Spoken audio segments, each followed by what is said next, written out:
Hello जी, नमस्ते, नमस्कार, सत श्री अकाल, वड़क्कम, जय जैनेंद्र, आदाब। बड़ों को मेरा सादर प्रणाम, छोटों को मेरा ढेर सारा प्यार। कैसे हो आप सब? होप अच्छे होंगे। मैं भी बहुत अच्छी हूँ एंड आप सभी का स्वागत करती हूँ आपके अपने चैनल सुप्रिया साहू के ब्लॉग में। आज गणेश चौथ है और ये मेरा ब्लॉग गणेश चौथ का है, जो कि मम्मी का फास्ट था। तो यहाँ पे मैं आ चुकी हूँ फूल माला लेने के लिए। ओम गण गणपतये नमः। श्री सिद्धिविनायक नमो नमः। अष्टविनायक नमो नमः। गणपति बप्पा मोरया। आप सभी को गणेश चौथ, तिल चौथ, संकट चौथ की ढेर सारी शुभकामनाएं। तो यहाँ पे मम्मी पूजा की तैयारियों में लगी हुई हैं। यहाँ पे तिल, कच्चे तिल हैं और गुड़, उनको एक साथ मिला के लड्डू बनाएंगे और यही लड्डू फिर भगवान जी को, श्री गणेश जी को चढ़ाएंगे। ऐसे हमारे घर पे ऐसे ही होता है। आपके साइड कैसे होता है कमेंट में ज़रूर बताइएगा। ये प्रसाद के लड्डू हैं और जो तिल के लड्डू बनाए जाते हैं वो तो अलग तरीके से बनते हैं। तो ये प्रसाद के लड्डू ऐसे ही हमारे घर पे बनाए जाते हैं। और संकट चौथ, बहुत जगह संकट चौथ बोलते हैं, तिल चौथ बोलते हैं, गणेश चौथ बोलते हैं। सब एक ही व्रत है, इनको अलग अलग जगहों पे अलग अलग नामों से जानते हैं। तो देखा आप लोगों ने, तिल के लड्डू, पूजा वाले लड्डू रेडी हो गए हैं और यहाँ पे पूजा की थाली भी रेडी हो चुकी है। और यहाँ मम्मी महावर लगा रही हैं। और हमारे सनातन धर्म में, हिंदुओं में, किसी भी पूजा पाठ, व्रत, तीज त्योहारों में आलता का बहुत महत्व है। आलता का क्या, श्रृंगार का ही बहुत महत्व है। तो यहाँ पे मम्मी आलता महावर पैरों में लगा रही हैं। और गणेश चौथ कब मनाई जाती है? जो कि माघ के महीने में कृष्ण पक्ष की चतुर्थी के दिन बनाई जाती है। और माघ का महीना मतलब जनवरी का महीना होता है, जो कि कड़ाके की ठंड होती है। और चंदा मामा की पूजा करने के बाद ही माताएं, मतलब जितनी भी मम्मियां हैं, वो व्रत को खोलती हैं। और ये व्रत तो संतान के लिए किया जाता है। और चंदा मामा अपनी बहनों को इस दिन बहुत सताते हैं। अब भाई चंदा मामा शीत के कारण दिखते नहीं हैं, तो बहनों को परेशानी करते हैं ना। और हमारे चंदा मामा हैं तो मम्मियों के तो भाई हुए ना। चलिए, बातें हो गई हैं। यहाँ पे मम्मी पूजा की तैयारियां कर रही हैं, तैयारियां हो चुकी हैं, सॉरी, पूजा कर रही हैं। हमारे यहाँ तो गणेश चौथ में कद्दू, चौथ है तो उसके अकॉर्डिंग 4 गंजी, 4 गाजर काले वाले, और जो लड्डू बने थे 4 वो, 1 मूली और कद्दू। इस तरीके से हमारे साइड में पूजा करते हैं। और माता गौरी को गोबर से गौरी बनाते हैं। गणेश जी मेरे छोटे से हैं, तो इतने सारे सामानों के बीच में बेचारे दब गए हैं। तो यहाँ पे और हमारे यहाँ तो जिस पे हम रोटी बनाते हैं वो चौका है। उस पे गणेश जी को स्थापित करके चौके पे ही पूजा की जाती है। आपके साइड गणेश चौथ की पूजा कैसे की जाती है? प्लीज़ कमेंट में ज़रूर बताइएगा। तो इस तरीके से पूजा हुई है और फिर हम लोग ऑनलाइन कहानी सुने हैं। उसके बाद एक कहानी बहुत ही फेमस, हम लोग के बचपन से ही वो कहानियाँ मैं सुनती आ रही हूँ, तो वो कहानी मुझे याद थी। और चौथ के दिन 4 कहानियाँ होती हैं।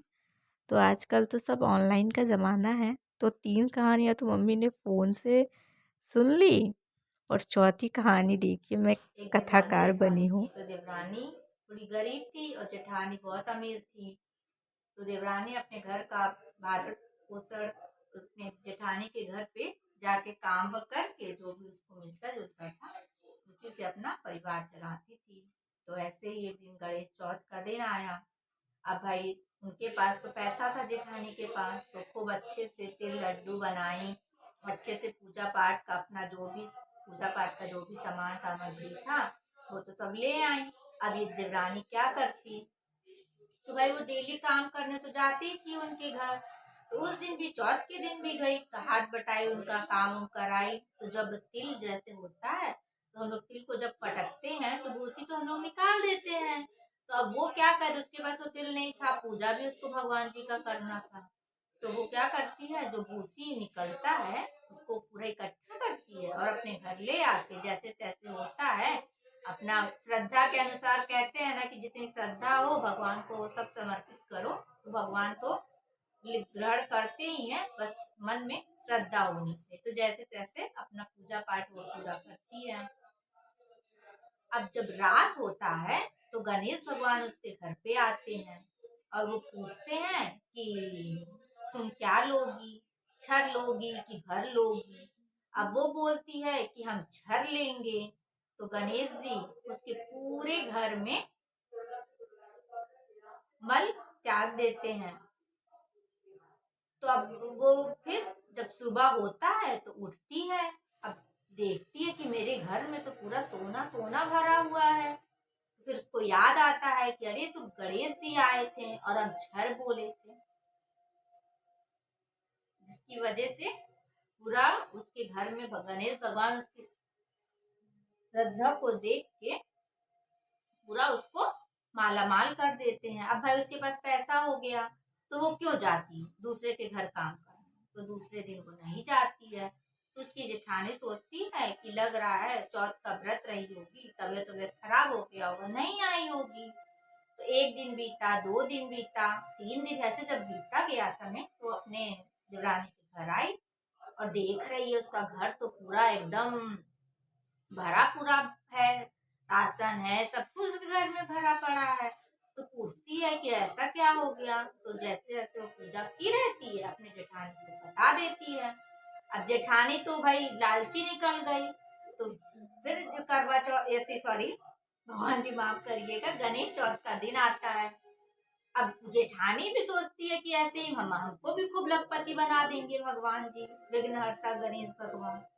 तो वैसे वैसे वो भी पूरा अपना व्यवस्था करती है पूजा का। अब रात होता है तो गणेश जी उसके घर भी आ जाते हैं, तो उससे बोलते हैं कि तुमको क्या चाहिए, छर चाहिए कि भर चाहिए। अब ये कह रही थी हमको भर चाहिए। तो गणेश जी उसके घर में भी पूरा मल त्याग देते हैं। अब जब सुबह होता है तो वो देखती है उसका घर तो पूरा बदबू से महक ही रहा है, पूरा बदबू हर जगह है।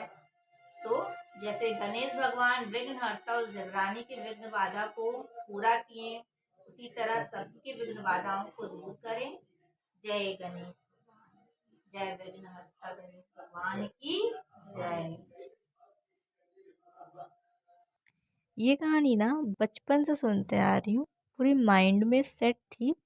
तो मम्मी ने बोला सुना दो, जय गणेश तो वो जय गणेश कहानी जय मैंने गणेश सुनाई। देवा माता उसके जगत बाद यहाँ पार्वती पे पिता आरती महादेवा। हुई। जय गणेश आरती के जय बाद, गणेश जय गणेश जहाँ कोई देवा भी पूजा माता हो, जगत पार्वती आरती के पिता बाद ही पूजा महादेवा। संपन्न होती है। उसके बाद यहाँ पे मम्मी वैष्णवी को तिलक लगा रही हैं, मैंने भी तिलक लगाया और यहाँ पे पूजा हो गई है संपन्न। अब चलते हैं चंदा मामा के पास। चंदा मामा के पास भी तो जाना ज़रूरी है ना, क्योंकि चंदा मामा की पूजा के बिना पूजा अधूरी है। तो यहाँ देखिए चंदा मामा भी निकल चुके हैं। यहाँ चौथ की बाती, मतलब 4 बाती होती है, चौथ के दिया लगा रहे हैं और फिर उसके बाद चंदा मामा को अर्घ दिया जाएगा और फिर पूजा संपन्न होगी। तो चलिए, आज का वीडियो ब्लॉग यहीं तक का था। मिलती हूँ अपने नेक्स्ट वीडियो ब्लॉग में। अगर मेरा वीडियो ब्लॉग आप सभी को पसंद आया होगा तो प्लीज़ लाइक ज़रूर कीजिएगा एंड वीडियो पे कमेंट ज़रूर कीजिएगा। और अगर मेरे कुछ भी, मतलब मेरे ब्लॉग में कुछ भी गलतियाँ रही होंगी तो प्लीज़ मेरी गलतियों को बताइएगा और क्षमा कीजिएगा। Bye bye, take care. मिलते हैं आपसे अपने नेक्स्ट वीडियो ब्लॉग में। तब तक के लिए खुश रहिए, मुस्कुराते रहिए।